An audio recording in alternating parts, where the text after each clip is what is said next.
Bonjour chers amis et bienvenue dans mon groupe, BNC, ma page personnelle Facebook, et bienvenue aussi pour cette vidéo à tous et à toutes qui vont l'écouter et ceux qui me suivent. Je suis, pour ceux qui ne le savent pas, ingénieur en qualité, hygiène, sécurité, environnement. Je fais dans la spécialisation du risque industriel, donc tout ce qui concerne la prévention des accidents industriels. Et pour l'instant et pour l'heure, je suis en fonction dans les centrales thermiques de Port-Gentil et celle de Libreville avec une compagnie israélienne. Et pour aujourd'hui, nous allons discuter ensemble sur ce que j'appelle la nuance entre l'accident, l'incident et le presque accident. Ces trois notions de sécurité qui est très important à être connues par tous, en particulier par les employés, parce qu'on a tendance de vouloir faire la différence, on a tendance de vouloir plutôt que faire la différence, à confondre les deux et les trois termes entre l'accident, l'incident et le presque accident. Alors nous les QHSE, les spécialistes en matière de sécurité,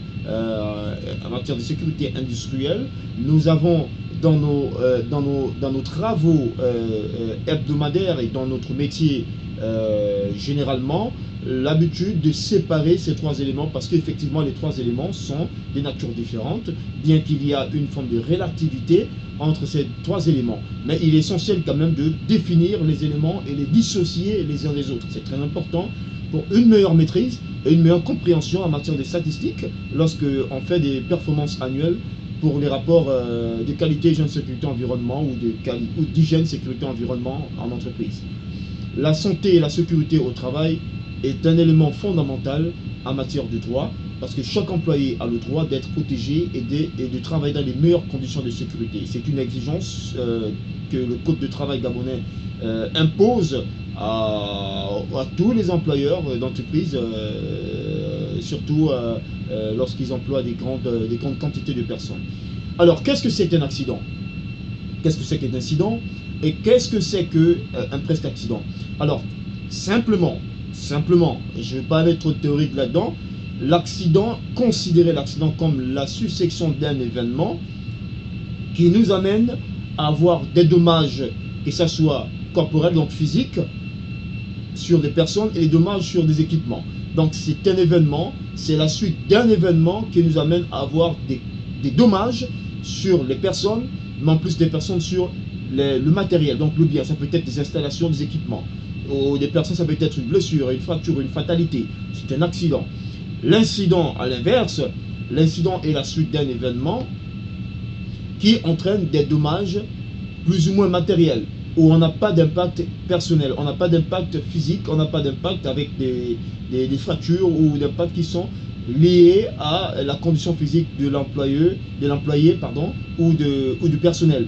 Donc l'incident ici, c'est la succession d'un événement qui entraîne des dommages matériels. C'est-à-dire, on parle d'incident lorsqu'il y a dysfonctionnement mécanique, par exemple, d'un moteur qui entraîne à une instabilité du réseau. On parle d'incident lorsqu'il y a, par exemple, un incendie, et cet incendie amène à avoir un dysfonctionnement mécanique du fonctionnement des centrales thermiques ou nucléaires, je ne sais pas. Et on parle aussi d'incident lorsque, en fait, la grande partie de l'événement touche essentiellement le matériel, mais pas les humains. C'est un incident. Un incident, c'est dû à le fonctionnement, à un dysfonctionnement d'un équipement, ou d'une machine, ou d'un moteur, ou d'une installation, mais qui n'a pas de répercussions directes avec des personnes ou les employés. Et le presque accident, c'est un accident, mais qui n'a pas de conséquences. C'est-à-dire, il y a effectivement accident, mais accident sans conséquence. Donc, il n'y a pas de répercussions sur le plan personnel, et il n'y a pas aussi de répercussions sur le plan matériel. Ça veut dire quoi? Vous prenez un exemple simple, quelqu'un qui fait des travaux en dessous d'un échafaudage, et que sur cet échafaudage, il y a un marteau posé, avec une fausse manœuvre, le marteau part de la plateforme d'échafaudage jusqu'au sol, sans toucher l'employé qui exerce son travail. Donc en ce moment, on parle de presque accident, parce que c'est un accident qui a lieu, c'est-à-dire il y a l'événement qui arrive, mais cet événement n'a pas conduit à une répercussion directe il n'y a pas eu de contact direct avec, la victime, ou cet presque accident n'a pas conduit effectivement à un dysfonctionnement du travail. Donc ce sont des presque accidents. Et nous, les QHSE, nous travaillons plus avec les presque accidents parce que dans la pyramide et l'hiérarchisation d'accidents, la base, c'est-à-dire tout ce qui concerne les actes non conformes ou les conditions non conformes à la sécurité, nous amène à augmenter la possibilité d'avoir des fréquences, sinon des probabilités d'avenir à un incident ou un accident. Donc il va falloir, dans un premier temps, que le responsable QHSE ou le responsable HSE ou les entreprises, donc le département qui s'occupe des questions de sécurité, fassent des études propres pour voir comment on peut répertorier le nombre de presque accidents. Parce qu'en connaissant le nombre de presque accidents, on élimine systématiquement la probabilité d'obtenir un accident ou un incident. Ça veut dire qu'on a des procédures, comme nous appelons nous avons des procédures avec des espèces de cartes qu'on appelle ici des cartes d'enregistrement de risque. C'est-à-dire que c'est des procédures qui sont mises en place et les employés sont informés de cette procédure, où vous avez des petites cartes avec des informations précises. C'est-à-dire, si c'est un accident, vous cochez la case accident. Si c'est un presque accident, vous cochez la case presque accident. Si c'est un incident, vous cochez la case incident. Et vous remplissez les informations qui sont là-dedans. Et chaque semaine, de manière hebdomadaire, le QHSE prendra ces informations et va travailler à travers des réunions qu'il mettra en place avec les managers pour voir en fait la fréquence des presque accidents dans le site et comment voir comment effectivement pallier à ce que ces presque accidents ne deviennent pas des accidents plus tard.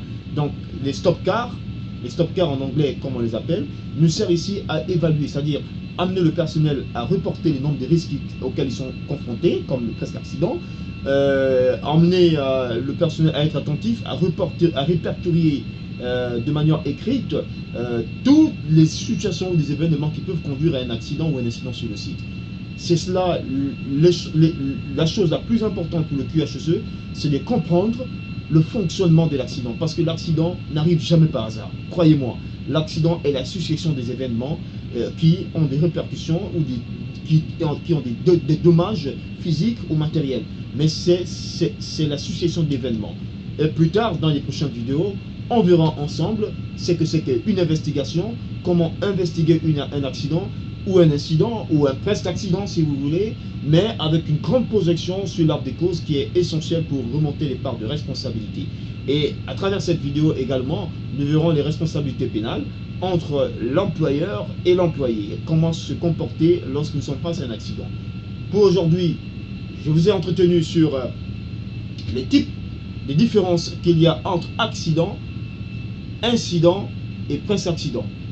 Regardez ma vidéo, beaucoup de likes à cette vidéo si elle vous sert essentiellement pour les questions de sécurité, et je compte sur vous pour suivre ces instructions et ces cours, surtout aux employés qui sont dans les entreprises industrielles, et y compris les professionnels qui sont dans les ministères publics, et ainsi que la sécurité routière et tout le monde. Ces vidéos sont faites pour vous amener à mieux comprendre la sécurité. J'ose croire, à des risques de me tromper, que nous allons nous retrouver demain pour un prochain numéro sur effectivement l'investigation d'accidents. Allez, ciao, bye.